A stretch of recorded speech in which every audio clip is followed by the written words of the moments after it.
Glorifying God as a divine purpose, no?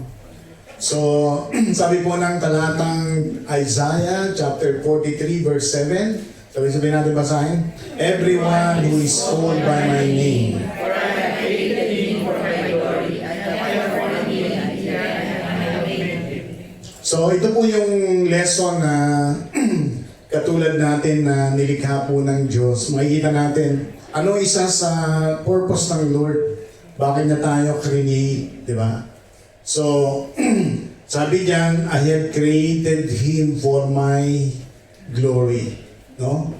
So, as a Christian, glorifying God should be our life's purpose, our highest goal and priority. By this concept in our Christian life, this will bring significance and inspiration in doing the will of God, giving all the glory to His name. We often hear the phrase, we are created to glorify God. This statement means that our purpose in life is not to live for ourselves, but to honor God in everything we do. So pag tinignan mo yung introduction sa lesson na to, ito yung parang eye-opener. Kasi kahit sa totoo lang lahat tayo, may mga ambisyon tayo. May mga plano tayo sa buhay, whether single ka, family ka, may family ka. Yung iba nga, ang lalayo ng kanilang mga pananaw kung ano yung mararating nila. No? Lahat tayo may mga ganon. Pero sabi ang ganon, what happened when you became a Christian?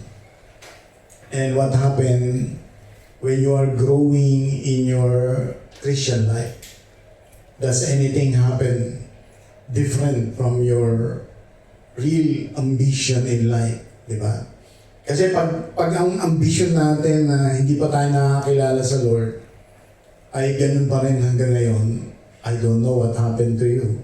Kasi kung sinasabi ng Panginoon na lahat ng nakaraan mo ay wala na. At ang lahat ay bago na. Ibig sabihin, pati yung purpose ng God sa buhay natin, maiintindihan na natin kung ano. Diba? Kaya po mahalaga na ma-realize natin sa divine purpose, makita natin kung ano tayo sa harapan ng Diyos. No? As a Christian, give some God's attributes or character that reveal His purpose to humanity. Maraming attributes ang Diyos, di ba? Sino gusto magbigay ng kahit isa lang, tapos makita niya doon sa attribute ng God yung purpose niya sa mga tao, humanity. No? Sinong gusto mong unang sumagot? Isang attribute lang ng God. No? Brother Mark. Yan. Ano po, nung last Friday po, kung nag-worship po tayo sa Panginoon, may isa pong revelation nung sa akin ng Panginoon, isang character niya. Yung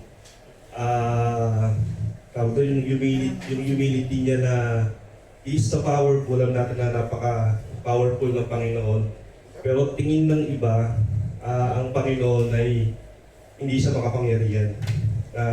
Tulad na, as normal po natin na dating hindi tayo Kristiyano, akala natin ang bagal ng Panginoon, akala natin ang pinababayaan ng Panginoon yung ibang tao. Pero nung nakilala natin siya, nakita natin siya kung gaano siya ka-powerful at kung gaano siya ka-faithful at goodness po sa ating buhay.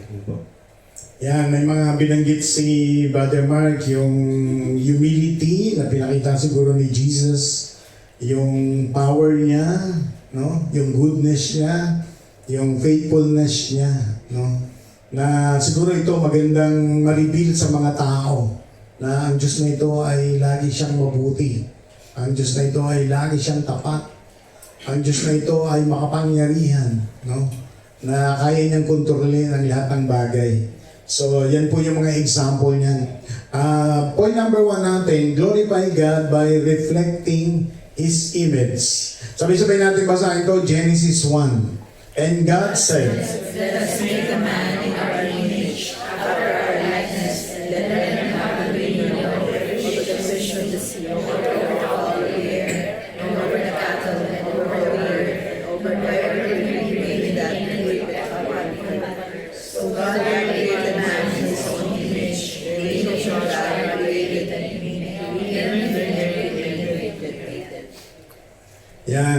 Sabi nga dito, the creation mandate found in Genesis chapter 1:26 reveals that the purpose of man is to reflect God's image and rule over creation. God created humanity to fill the earth, subdue it, and have dominion over all living creatures, serving as stewards of the earth. Ano yung magandang bagay na ipinapahayag dito? Pag tinignan mo, ito yung hindi pa nagkakasala si Eva at si Adan. Na yung paglikha ng Diyos sa tao ay ayon sa kanyang wangis. At pag tinignan mo, kung ang nilikha niya nung ginawa ito ng Diyos, ayon sa kanyang wangis, di ba sabi ganoon, perfect siya. Mabuting mga tao sila. Wala silang nasabi natin na dungis na makikita ang Panginoon sa kanila. Pag tinignan mo yung image na yan yung gustong gawin uli ng Diyos sa mga nagkasala. Yung plan of redemption ng God ay nangyari dahil sa nagkasala si Eva at si Adan. At simula noon ay yung plan of redemption ay dapat mangyari. At ito nga ay nangyari dahil kay Jesus Christ. Pero pag tinignan mo yung image na yan, sa plano pala ng Panginoon, sa purpose niya, ay dapat makita sa mga mananampalataya. Kasi sila yung tinubos ni Jesus Christ eh. Di ba? Sabi mo sa katabi mo, kasama ka dun. Diba? Kasama ka dun. Sa mga tinubos at binibigyan ng bagong image, di ba? Kasi yung dating image na nasira, ito ay ninakaw ni Satan, no? Yung kapangyarihan na binigay sa kanila, yung authority na binigay sa kanila, dinumihan ni Satan yon dahil sa kasalanan. At yung image na gustong mangyari ng God, gusto niya itong i-restore, no? At ginamit niya si Jesus Christ para i-restore yun. Kaya pagdating sa New Testament, yung Matthew 5, alam niyo to eh, let your light shine before men. So that your Father will be glorified in heaven. Etong 1 Peter 2, pakibasa yan. You are chosen people. 1 Peter chapter 2 verse 9 to 10.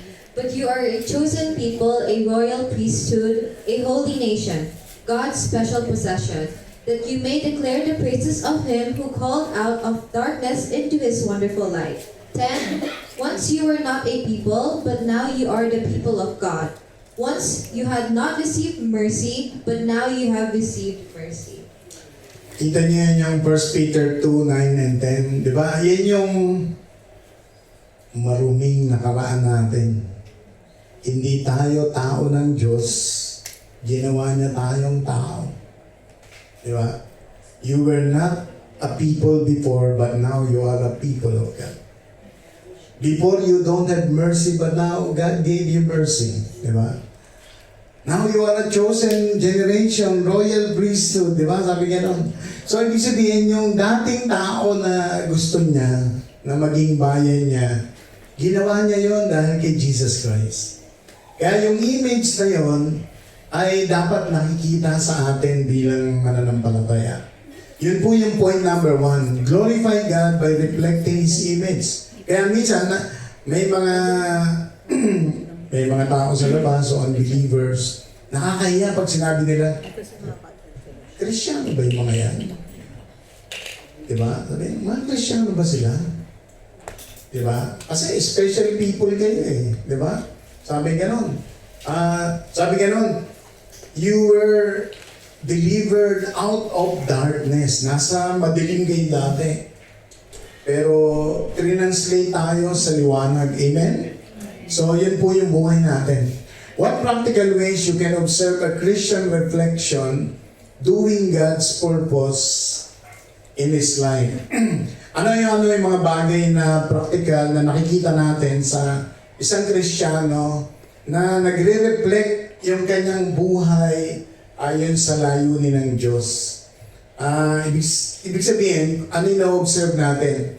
Na siguro pwedeng dapat ito yung makita sa isang Christian na nagre-reflect siya ng ganito bilang anak ng Diyos. Diba? Ano yung na dapat ma-observe natin? Mga practical na bagay. No? Sinong gustong Sister Mona?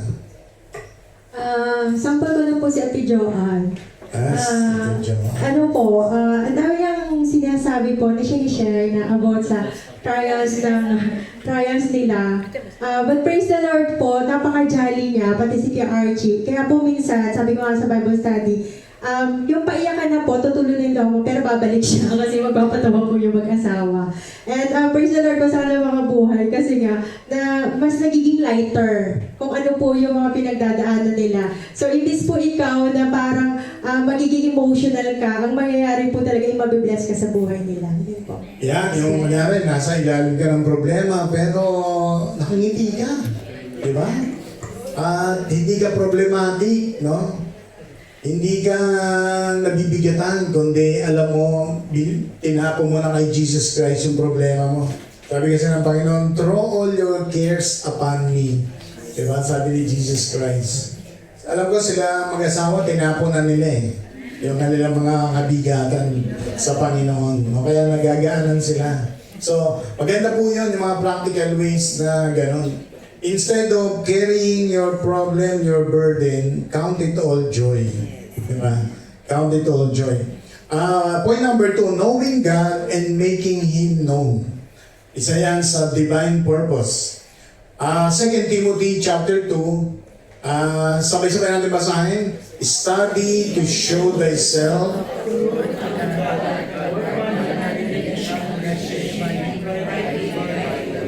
So sa purpose na to, sabi gano'n, knowing God and making Him known.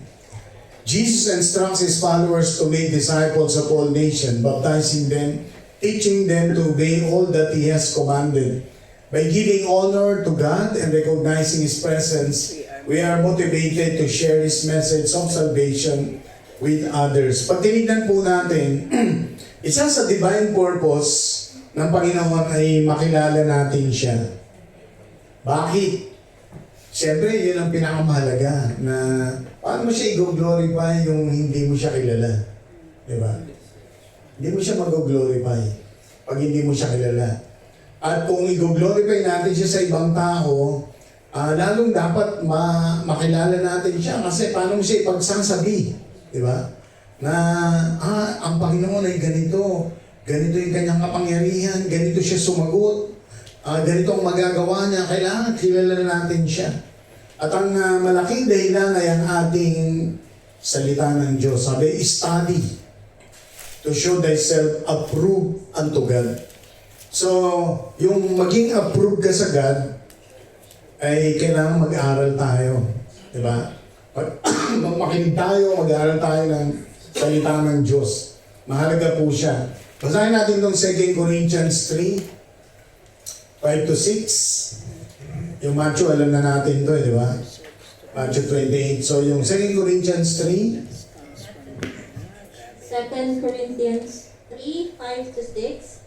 Not that we are sufficient of ourselves to think of anything as being from ourselves, but our sufficiency is from God, who also made us sufficient as ministers of the new covenant, not of the letter, but of the Spirit. For the letter kills, but the Spirit gives life. Yan, ito po yung sinasabi ni Paul. Kasi si Paul, nung nag-share siya, nag-preach siya, iniisip din ng tao kung sino siya. Sino ito si Paul? Diba? Kaya sabi niya, our sufficiency is from God, not from us. Kaya tayo, wag rin tayong mag-isip sa sarili natin na hindi ako kayang mag-share o hindi ko kayang magturo kasi hindi naman ako nag-Bible school, di ba? Hindi naman ako nag-formal training ng Bible. So, pag hinintay natin lahat ng mag-share ng gospel ay magba-Bible school, wala na sigurong ma-reach out na mga unbelievers. Di ba? Kasi kahit yung mga disciple ni Jesus Christ, walang Bible school nun eh. Di ba? Yung 12 disciples niya, hindi naman nag-Bible school. No? Pero ginamit sila ng Panginoon. No? Kaya mahalaga po yun na tayo po'y mag-aral at makilala natin ang Panginoon. What practical steps we can better share the gospel of Christ in our current situation? Siguro kanina may mga sumagot na to eh. No? Sabi kanina, pag may dumaan na missile, tinatakot niya. O, kaya mag-pray kayo, baka pumunta kayo, matamaan kayo. Pag may dumaan na missile, Panginoon ang tagapagligtas niya, tanggapin niyo na siya. Pag may dumaan na missile, yan. But may share po ako. Sige. So, yung colleague ko po, so 10 years na po ako sa company sa October. So, may sarili siyang prinsipyo, although mabait naman siya, at ang dami niya na raw na salihan na relihiyon, ganyan. So, talagang lagi ko po siyang tinatry na i-win every lunchtime and all that. So, nito nga pong nagbombahan na. So, dalawa lang po kami sa pantry dahil 90% naka-work from home. Sabi ko, alam mo ba, Darwin, kung bakit nagkakaroon ngayon ng gulo? Kasi nakasulat niya sa Biblia. Tapos alam mo ba kung bakit darating si Jesus Christ? Tapos sabi ko sa kanya, dahil isisid niya ang Israel, so darating yung time na matatalo sila. Tapos sabi niya, and sabi niya, Ma'am, paano po yung second coming and all that? So nagkaroon pa po kami, na-elaborate ko po sa kanya. Tapos sabi niya, natatakot ako. Sabi niya talaga, kinikalabutan daw siya. Sabi ko, sige, sa Friday, ituturo ng pastor namin yung end time. Sabi ko, mag-connect ka. Tapos, alam niyo po, Bass Praise God, sabi niya, sige, makikinig ako. So, nag-connect po siya. The next Friday, nag-connect ulit siya. Tapos, last Friday, nag-connect po ulit siya. So, nakakatuwa ang Lord kasi sa mga ganong kaparaanan, no, nakakapag-minister ko tayo through this current situation na naitataas po natin ang pangalan ng Lord at nakakapag-reach out po tayo ng mga souls. So, ayun po. At lalo po siya na-enlighten at nagagalak na po siya na nagko-connect po sa ating mga online gathering. So, praise God po. Yan, praise the Lord. So, dapat marami pang gera ang dumating. Para marami pang mag-connect. So, takot kayo ah. So, point number 3, glorify God by serving Him faithfully. Sabi ni Jesus sa John chapter 17 verse 4, I have glorified thee on the earth, I have finished the work which thou gave me to do. So, yung divine purpose, katulad ni Jesus Christ, sinabi niya na gin-glorify niya o nag-glorify ang Ama dahil na-accomplish niya yung pinagagawa sa Kanya. Tayo kaya, no? Ina-accomplish ba natin yung pinagagawa sa atin ng Lord? Diba? We glorify God by honoring and serving Him with our lives and in our decisions.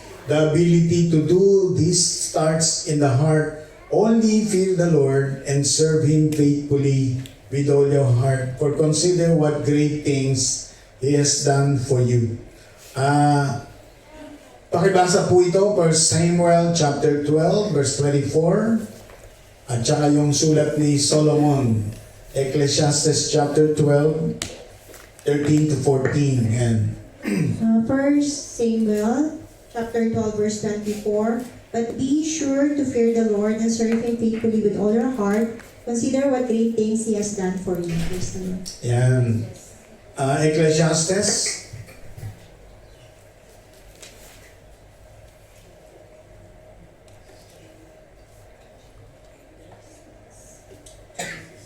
chapter 12, sa dulo to eh. Ecclesiastes 12, 13 to 14.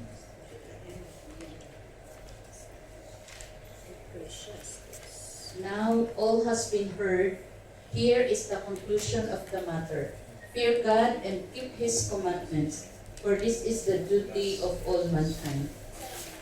For God will bring every deed into judgment, including every hidden thing whether it is good or evil. So maganda yung sulat ni Solomon, ano? Kasi sabi nga, siya yung pinakamatalinong tao, naranasan niya lahat na maging pinakatanyag, pinakamayaman, pinakamakapangyarihan, lahat ng pinaka, no? Naranasan ni Solomon. Pero in the end, sabi niya dyan, sa conclusion niya, fear God. Diba? Obey His commandments. This is the whole duty of man. Yan yung divine purpose lang ng God.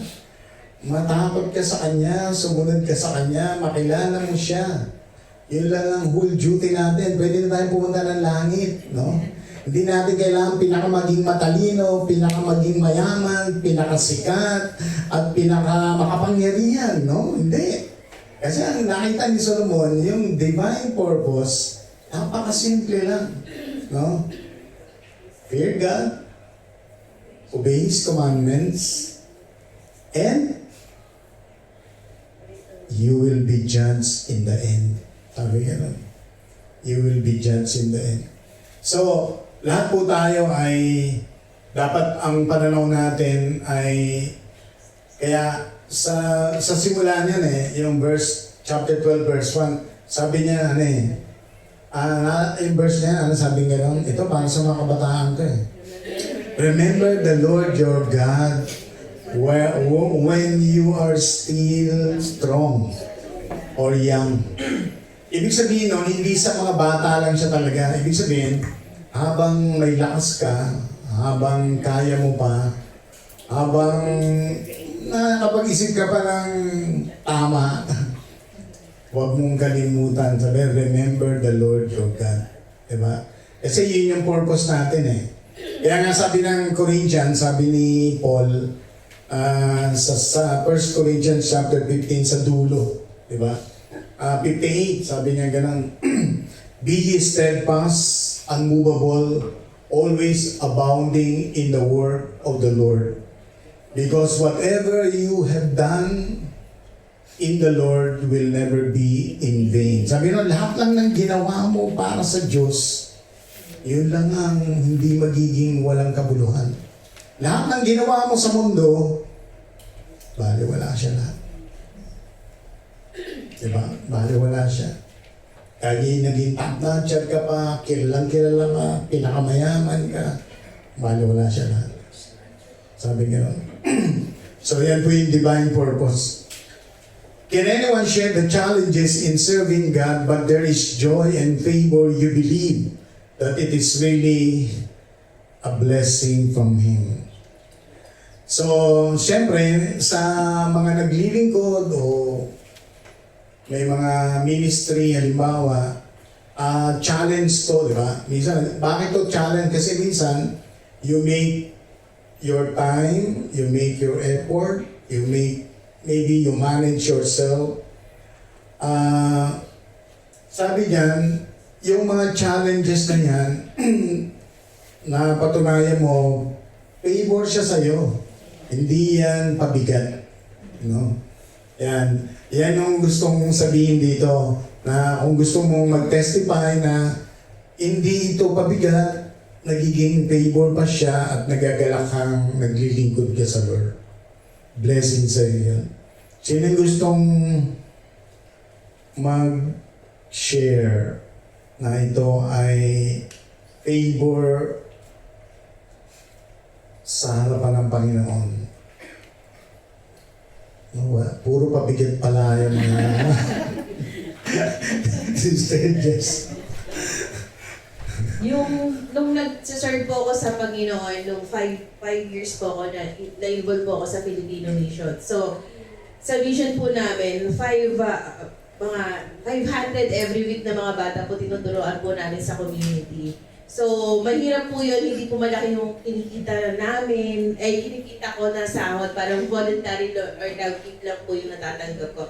Pero favor po yun sa akin ng Panginoon kasi doon ko natutunan kung paano ka maging humble, nakita ko yung maraming opportunity na binigay sa akin ng Panginoon. Pinakita sa akin na mas marami akong tao na na-meet, marami akong mga kabataan, mga batang yon na pinakita sa akin sa pag-serve nung time na yon na bata pa sila, naglaan ka ng oras. At ngayon na parang nakita ko na sila na naging pastor sila. Hindi man ako nandun doon sa posisyon na yon na dinrim ko, pero sila na yung sumunod doon sa mga pangarap mo. So, yun po yung favor na binigay sa akin ng Panginoon. Pangatlo po, yung dito po pangalawa po, dito po sa Dubai naman po, favor din po na, syempre naging LC po ng SAT.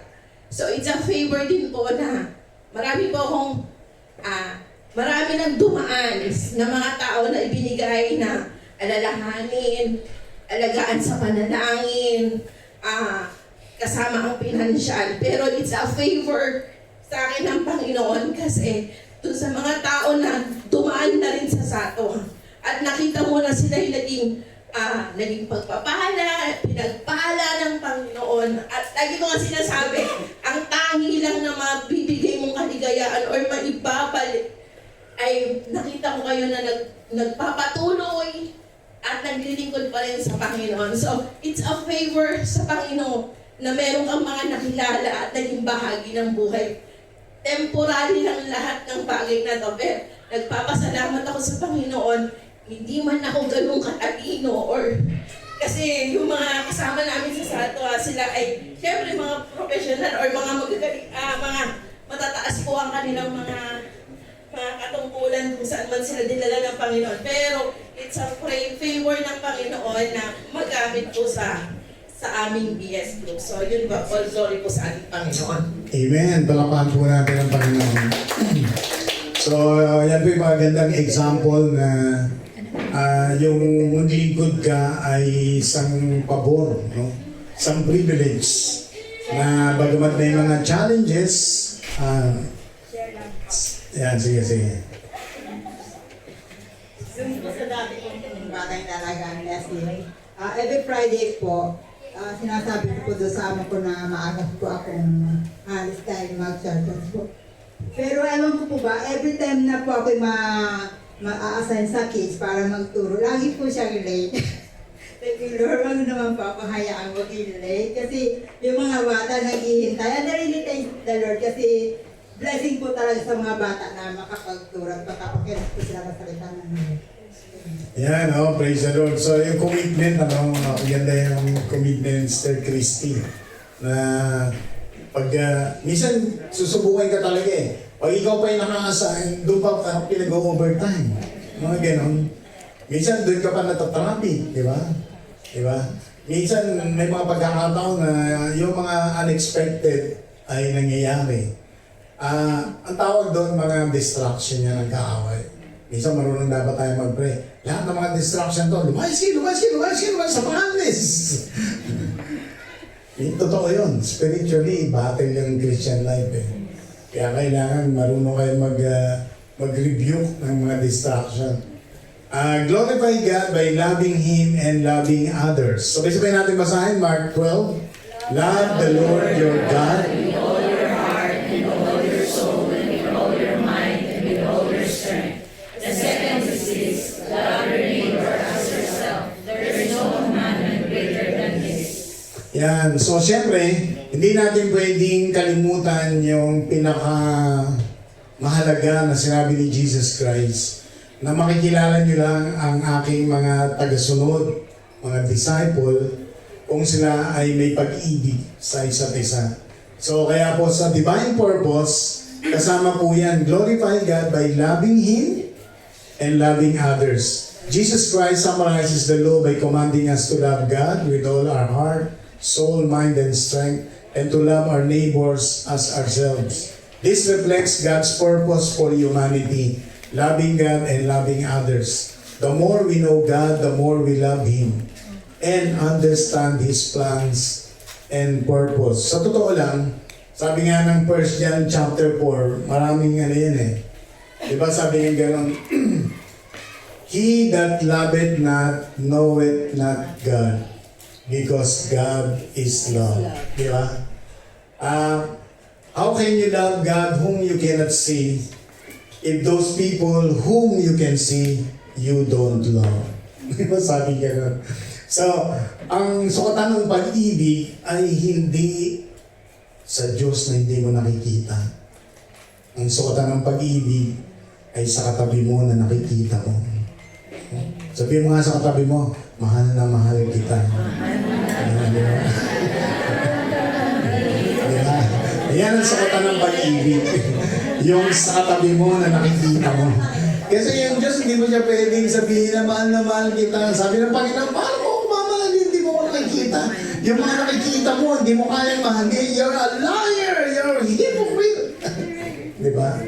So, mahalaga po yan na maintindihan natin na ang divine purpose ng Panginoon ay ang pag-ibig niya ay may demonstrate, no? May demonstrate yung love ng God. At ito ay sa mga tao sa ating paligid, no? Doon po nakikita, di ba? So hindi na natin ito babasahin, no? Kabisado niya yan eh.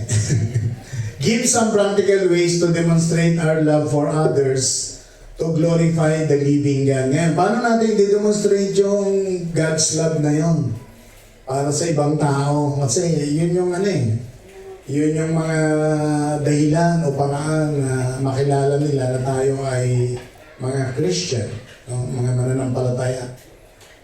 Ano yung mga practical ways? Sinong gusto sumagot? Stenovi din si Deacon Haji. Siguro isang way na pwede natin ipakita yung sabi ng Lord, di ba, pagka daw meron sa ating lalapit na nangangailangan, ay huwag natin sasabihin we will not behold na tulungan siya. It is in our power na to help, diba, sabi ng Lord. So, isang way yun na maipakikita natin yung pag-ibig ng Panginoon. At pag tayo naman ay tumulong, huwag naman din tayo mag-expect na ito ay ibabalik sa atin. Kasi the more na hindi sila, bawa, say, pag may humihiram sa atin, huwag nating ipagkait kung sa kalagayan tayo na mapahiram yung nangailangan. At kapag siya nga ay hindi nakabayad, ang Panginoon ang magbabalik sa atin na kung hindi man nakabayad yung ating kapatid na yan, ay God is able to i-return it back to 100-fold, more than that. Pautang Stenovi ba niya?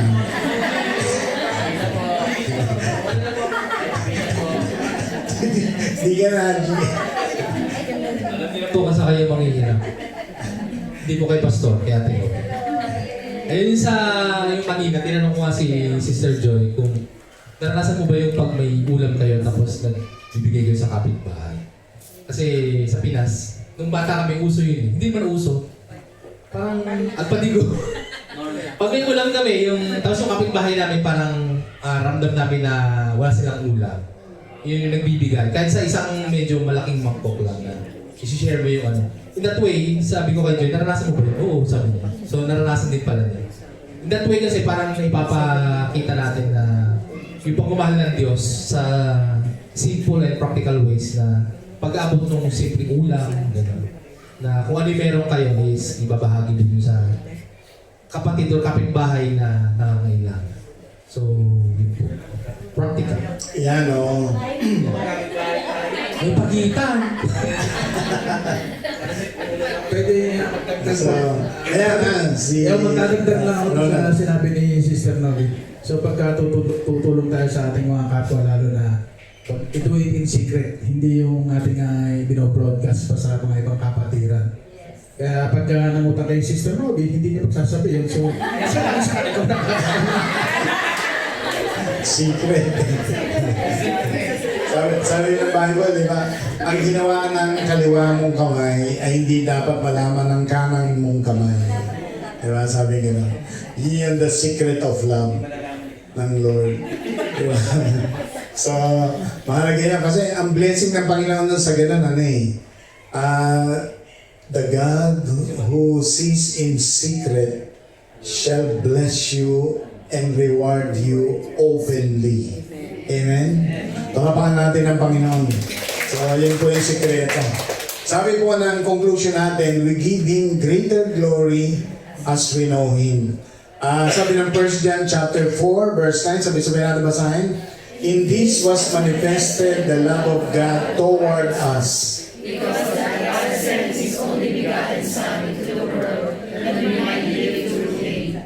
So, when we worship Him with all our heart, soul, mind, and strength, we enter into His presence and experience His love, peace, joy, and power. It is through our glorification that we are able to deepen our spirituality and alignment to His purpose. So, mahalaga po na malaman natin ang ating purpose as a Christian. Sabay-sabay natin itong basahin ating prayer life. I pray that God's divine purpose Experienced by Christians to live a life of glorifying Him as we grow in our personal encounter with Jesus Christ. I pray that we can demonstrate that godly image to become witnesses so that the more souls we can will be transported in Christ Jesus.